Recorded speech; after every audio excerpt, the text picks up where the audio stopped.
میرے محترم بھائی اور بہنوں، حج آدم علیہ السلام سے شروع ہوا ہے۔ عبادات میں کوئی اجتہاد اور عقل نہیں، جیسے اللہ نے کہا ہے ویسے کرنا ہے۔ نماز اپنی عقل سے ہم معلوم نہیں کر سکتے، روزہ ہے، حج ہے۔ عبادات میں جیسے آسمان والے نے بتایا اور جیسے جناب رسول اللہ صلی اللہ علیہ وسلم نے کر کے دکھلایا، بس ہم نے وہ کرنا ہے۔ باقی چیزوں میں معاملات ہیں، زندگی کی باقی ضروریات ہیں، اس میں زمانے کے لحاظ سے سوچ بچار بھی ہے، تبدیلی بھی ہے، اجتہاد بھی ہے۔ عبادت اسے کہتے ہیں جس میں بس جو اللہ نے کہا، جو اس کے نبی نے فرمایا، کر کے دکھایا، ویسے کرنا ہے۔ ہمارے نبی پاک کا میں تھوڑا سا آپ کو مختصر خاکہ حج کا بتا دیتا ہوں۔ جناب رسول اللہ صلی اللہ تعالی علیہ وسلم نے حج کا جب اعلان فرمایا، یہ 10 ہجری، تو اطراف سے قبائل جمع ہوئے، کوئی 12,000 کا مجمع اکٹھا ہو گیا مدینہ میں۔ 25 تاریخ کو بروز ہفتہ آپ نے نماز ظہر سے پہلے غسل فرما کے 2 چادریں احرام کی نیت کے بغیر 2 چادریں باندھ، کرتا بھی اتار دیا، تہمد بھی اتار دیا۔ سحارا ایک بستی ہے جو آج کل مسقط میں آتی، وہاں سے ایک کپڑا آتا تھا، اس کی آپ نے 2 چادریں لی۔ پھر آپ نے ظہر کی نماز کے بعد اپنے پورے قافلے کو لیا، ذوالحلیفہ جس کو آج کل ابیار علی کہتے ہیں، یہاں آپ نے آ کر قیام فرمایا، اور عصر، مغرب، عشاء اور فجر اور ظہر 5 نمازیں آپ نے یہاں ادا فرمائیں۔ آپ گزر رہے تھے کہ جبریل ہے کہ یا رسول اللہ، اللہ فرما رہے ہیں یہ پاک وادی ہے، یہاں آپ قیام فرمائیں۔ ایک رات کی قیام کے بعد صبح آپ نے فجر کی نماز کے بعد غسل فرمایا، خوشبو لگائی، اپنے بالوں کو تیل لگایا، پھر شہد لگایا۔ شہد گوند کا کام دیتا ہے، چونکہ اب ننگے سر جانا تھا تو بال بڑے تھے آپ کے، شانوں تک آئے ہوئے تھے، تو آپ نے ان کو شہد لگا کے نا وہ جوڑ دیا، آپس میں جوڑ دیا۔ اور عائشہ رضی اللہ تعالیٰ نے آپ کو خوشبو لگائی۔ جسم پہ خوشبو لگا سکتے ہیں احرام سے پہلے، احرام کے کپڑے کو نہیں، جسم پہ خوشبو لگا سکتے ہیں احرام کی نیت کرنے سے پہلے۔ بالوں میں، مانگ میں آپ نے خوشبو لگائی۔ پھر اس کے بعد آپ نے ظہر کی نماز ادا فرمائی اور آپ اونٹنی پہ سوار ہوئے اور قبلہ رخ ہو کر آپ نے کہا لبیک حجۃ اللہم لبیک، آپ نے حج کا احرام باندھا۔ تو جبریل آئے کہ یا رسول اللہ، اللہ تعالیٰ فرما رہے ہیں عمرے کو شامل فرمائے۔ وہاں سے آپ چلے، آپ کے ساتھ کوئی 12,000 کا مجمع تھا، اور آپ ملل میں آپ نے قیام فرمایا۔ ملل سے نکلے اور روحا میں پہنچے۔ روحا میں کنواں ہے، وہاں 70 نبیوں نے قیام کیا ہے حج کے دوران، حج پر جاتے اور آتے ہوئے۔ وہاں آپ نے بھی قیام فرمایا، رات بھی ٹھہرے۔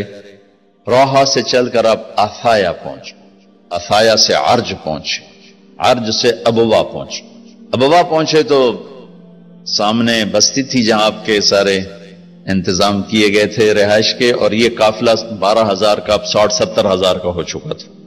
تو ابوا میں آپ کی والدہ کی قبر ہے، حضرت آمنہ رضی اللہ تعالیٰ عنہ کی قبر مبارک ہے۔ تو آپ سڑک سے یوں ہٹ گئے، اندر پہاڑوں میں چلے گئے۔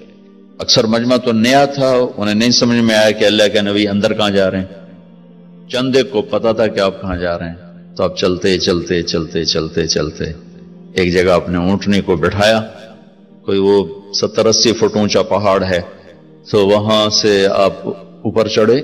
یہ اپریل کا مہینہ تھا اور ماں کی قبر کے سرانے تشریف لائے، اور یوں اپنے گھٹنے اٹھائے اور ہاتھ یہاں رکھے اور سر یہاں لیا، یہ پوزیشن بنائی جیسے چھوٹے بچے بناتے، اور پھر جوں سرہانے بیٹھ کے رونا شروع کیا۔ صدمہ تو چند دنوں بعد بھول جاتا، میں اب اپنی ماں کے یاد میں رونا بھی چاہوں تو رونا نہیں آتا، اپنے باپ کی یاد میں رونا بھی چاہوں تو رونا نہیں آتا۔ اور میرے نبی کو 57 برس گزر چکے تھے ماں کے گئے ہوئے، تو وہ 57 سال پرانا درد ابھی زخم بھرا نہیں، آپ اس پوزیشن میں بیٹھے اور اتنا روئے کہ سارا رواں آپ کا آنکھ بن کے رو رہا تھا، اور ساری داڑھی آپ کی آنسوں سے تر ہو گئی، اور آپ نے آگے جانے سے انکار کر دیا کہ میں آج رات اپنی ماں کے پاس ٹھہروں گا۔ آپ نے رات وہیں گزاری۔ کیا رات تھی! ابواس سے چلے تو آپ عصفان پہنچے، عصفان تھے تو آپ نے کہا ابوبکر یہ کون سی جگہ ہے؟ کہا جو عصفان۔ کہا میں دیکھ رہا ہوں ہود اور صالح علیہ السلام گزر رہے ہیں اس وادی سے، لبیک کہتے ہوئے حج کو جا رہے ہیں۔ عصفان سے آپ مرہ زہران پہنچے، پھر وہاں سے آپ صرف پہنچے، پھر وہاں سے آپ تنعیم پہنچے۔ تنعیم میں آپ نے احرام کی چادروں کو تبدیل فرمایا، جو 2 چادریں مدینہ میں زیب تن فرمائی تھی، تنعیم اتار کر تو نئی چادر اسی کپڑے کی۔ پھر مکہ کے ٹاپ سے آپ انٹر ہوئے اور بیر زی طوا کے کنویں پر آ کر آپ نے قیام فرمایا۔ یہ ہے اتوار کی رات، 25 کو چلے اور 4 کی رات کو، یہ مہینہ 29 کا تھا، تو 4 کی رات کو آپ مکے پہنچ گئے۔ اتوار کو صبح آپ نے غسل کیا، خالی پانی بہایا اور عمرہ کے لیے تشریف لے گئے۔ صفا مروہ کی طرف سے آپ پہنچے، بابو بنی شیبہ کے سامنے آپ نے اونٹنی کو بٹھایا تو بنو ہاشم خاندان کے بچے آ گئے، ان سب کو ملے، کئیوں کو اونٹنی پہ بٹھا لیا، کئیوں کو پیار کیا، گلے لگایا، پھر ان سب سے ہو کر بابو بنی شیبہ، یہ بابو بنی عبد مناف تھا، آپ کے خاندان کا دروازہ تھا، اس سے آپ انٹر ہوئے، اور جب آپ فارغ ہوئے تو بابو بنی مخزوم سے آپ باہر نکلے۔ آپ نے جاتے ہی حجر اسود کا بوسہ لیا، پھر سجدہ کیا، پھر بوسہ لیا، پھر سجدہ کیا، پھر بوسہ لیا، پھر سجدہ کیا، پھر آپ رونے لگے، بہت روئے۔ اس کے بعد آپ طواف شروع فرمائے۔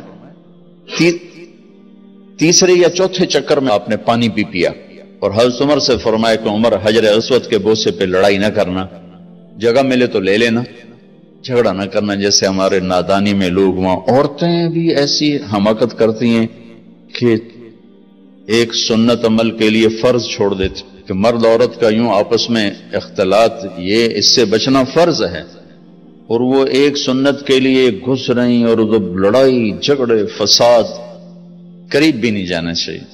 اللہ کے نبی نے استلام کیا، جب رش ہو گیا تو آپ کے پاس ایک لکڑی تھی، وہ دور سے یوں لکڑی کو لگا کر اور اس کا بوسہ لے لے۔ پہلا آپ نے بوسہ لیا، اس کے بعد رش ہو گیا تو پھر آپ نے ہر دفعہ بوسہ میں ایک دفعہ بوسہ لیا، اس کے بعد آپ کے پاس ایک لکڑی تھی، اس لکڑی کو آپ یوں چھوتے تھے اور حجر اسود کو، اور اس کا بوسہ لے لیتے تھے۔ بوسہ صرف ایک دفعہ، پھر جب آپ نے 2 نفل پڑھ لیے اور تشریف لے گئے صفا مروہ کے لیے تو پھر حجر اسود کا بوسہ لیا، اور آپ نے جا کر صفا مروہ پہ 7 چکر پورے کیے۔ بعض روایت میں ہے کہ 3 چکر پیدل کیے، پھر مجمع زیادہ ہو گیا تو 4 اونٹنی پر بیٹھ کر گیا تاکہ لوگ دیکھ لیں۔ اس کے بعد آپ نے اعلان فرمایا کہ بھئی جن کے پاس قربانی کا جانور نہیں ہے وہ احرام کھول دو۔ تو صحابہ نے کہا یا رسول اللہ آپ کھولیں، تو آپ نے فرمایا کہ میرے پاس قربانی کا جانور ہے، ابو بکر کے پاس، عمر، زبید، طلحہ یہ نہیں کھولیں گے جو کہ ان کے پاس بھی قربانی کا جانور ہے، باقی جن کے پاس نہیں کھول دو۔ تو سب نے کھول دی، اور حج افراد بھی تمتع بن گیا، حج قران بھی تمتع بن گیا۔ اب نہیں ہو سکتا، اب جو نیت کریں گے وہی کرنی پڑے گی، لیکن اللہ کے نبی کا خاص حکم تھا تو سب کا حج تمتع بن گیا۔